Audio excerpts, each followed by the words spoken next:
Today's daily devotional. Today we're going to be in Luke 21. And obviously, this is a very appropriate passage because this proves to us that we are living in the end times. In verse 10 and 11, Jesus says that there'll be this point when nations and kingdoms will fight against each other. There'll be great earthquakes, which I've heard of those recently, and wide-scale food shortages and epidemics.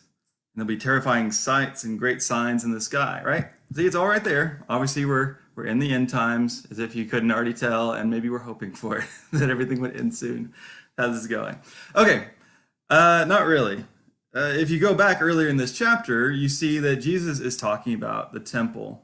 All week we've been looking since Jesus cleansed the temple and looked at some of the prophets to see that Jesus is kind of not on board with the approach to religion that goes along with the temple. And in fact, the disciples they're really impressed by this building, and he says in verse 6 that there's a time coming when it's all going to be demolished.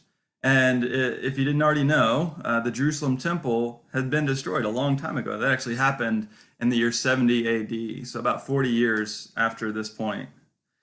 I say all that to say that, it's pretty common, especially in days like these, that you'll find certain Christian voices who want to say that they know that this is the time when Jesus is coming back, right? That they looked at the evidence, they'll pull verses out like I just did.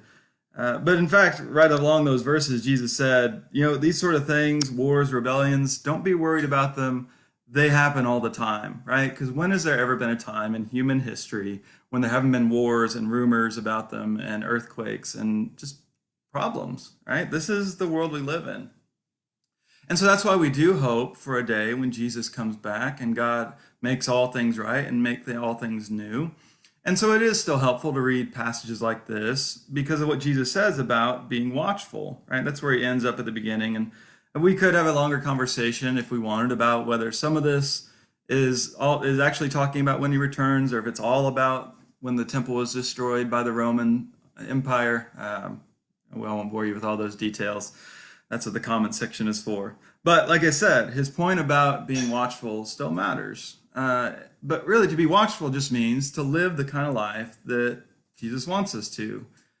One of my other big problems with the way that people use these passages is that they're kind of looking forward to this widespread violence and war and all these things being destroyed, which goes against the way of Jesus, right? If you think the coming of the Prince of Peace is going to come with a lot of war and violence and bloodshed, I think you need to rethink how you think God does things. Right? We look at the cross as the clearest example and expression of how God works to defeat evil.